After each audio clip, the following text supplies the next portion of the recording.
The numbers glared back at me louder than words. I was sitting at my desk late one evening, calculator in hand, staring at a spreadsheet that refused to balance. Commissions had slowed, bills were circling like vultures, and the figures I circled in red looked more like warnings than math. The scratch of the pen against paper echoed in the room, harsh and dry. That sound, circling, underlining, tallying, became the symbol of panic itself. Each stroke felt like it carved anxiety deeper into my chest. I told myself I was just planning, just keeping on top of things. But really, I was spiraling. My eyes darted from number to number. My breath grew short, and I whispered the words I didn't want anyone to hear. What if this is the month we don't make it? Cash flow. Panic doesn't wait for logic. It doesn't care that you've had good months before, or that resilience has carried you through before. It hits like a wave, pulling you under, convincing you that this dip is permanent, that collapse is inevitable. The numbers glared back at me louder than words. And maybe you've been there too, staring at figures that feel more like threats than facts.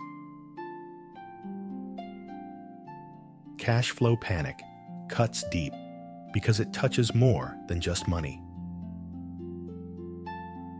In business, it shows up in every delayed payment, every slow month, every client who hesitates. The spreadsheet stops being a tool and becomes a mirror reflecting fear. You start imagining collapse long before it arrives. At home, the panic grows heavier. Bills on the counter, kids asking for something small, your partner looking at you with quiet trust. All of it feels like pressure you can't carry. Every number on the page feels tied to their stability, their future. Culturally, the pressure sharpens again. Growing up, I was taught that a man provides. That stability is not just responsibility, but pride. So when the numbers dipped, it wasn't just financial anxiety. It felt like failure written across my identity.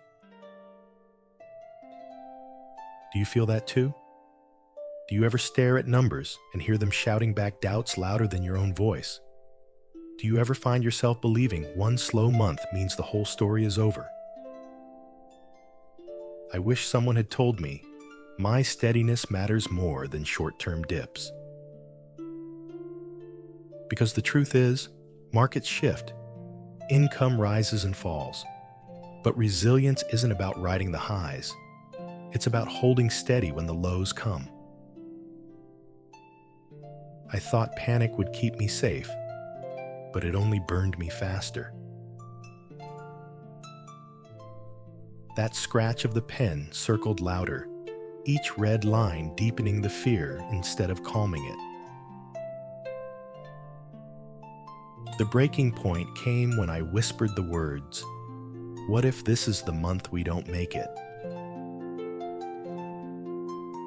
The pen scratched across the paper again, circling the negative figure, and my chest squeezed tight. My body told the story. Hands clammy, jaw clenched, breath caught in shallow gasps. The room felt smaller, the numbers louder. That was my crisis cue. So I reached for a reset. The first reset method was a body scan.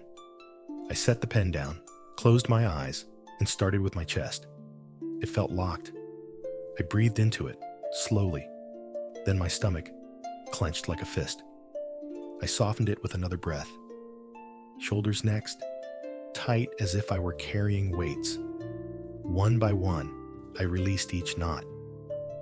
With every exhale, the grip of panic loosened slightly. The second reset method was visualization. I pictured cash flow not as numbers frozen on a page, but as a tide. Money flows in, money flows out. Just like the ocean, it recedes, but it always returns. I imagined myself standing steady on the shore, not panicking at the retreat, but trusting the return. That image steadied me in a way numbers never could. The symbol, the pen scratching red circles, shifted in that moment. Instead of carving panic into me, it became still. Resting quietly on the desk, it reminded me that panic wasn't proof, just noise. By the end of the reset, my chest felt lighter, my shoulders softer, my breath slower. I whispered a new truth. My steadiness matters more than short-term dips. That night reframed the way I see cash flow. The numbers still matter, of course, but they don't define me and they don't erase my strength.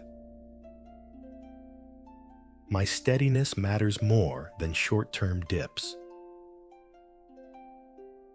Calm builds the bridge across uncertain months. The pen transformed too. No longer a frantic scratch of fear, it became a quiet tool. Still, steady, waiting for clarity instead of carving panic. Steadiness carries me further than fear. Let's practice this together.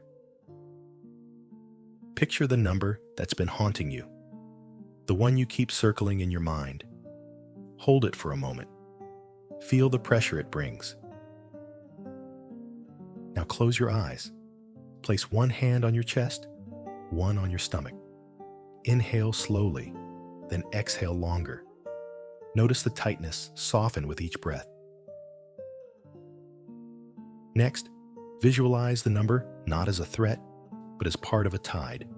It recedes, yes, but it always returns. You stand steady on the shore. You don't collapse with the wave. You trust its rhythm. At work, this practice helps you hold steady during slow months. At home, it steadies your presence so your family feels your calm, not your panic. And culturally, it reshapes the story. From a man never shows weakness to a leader stays steady in storms. One breath, one visualization, one shift. That's enough to remind you you're bigger than 1 month. The pen doesn't feel like panic anymore. It still rests on my desk, but its scratch no longer echoes fear. Now, it reminds me of the tide, always moving, always returning, always steady beneath. Slow months don't erase strong years. That's the truth I carry now. Numbers rise and fall, but resilience outlasts them. So let me leave you with this reflection. Where in your life can steadiness replace panic? Write it down. Practice it. Let it anchor you. My steadiness matters more than short-term dips. And tonight, I'm grateful. Not because the numbers are perfect, but because steadiness is mine to keep.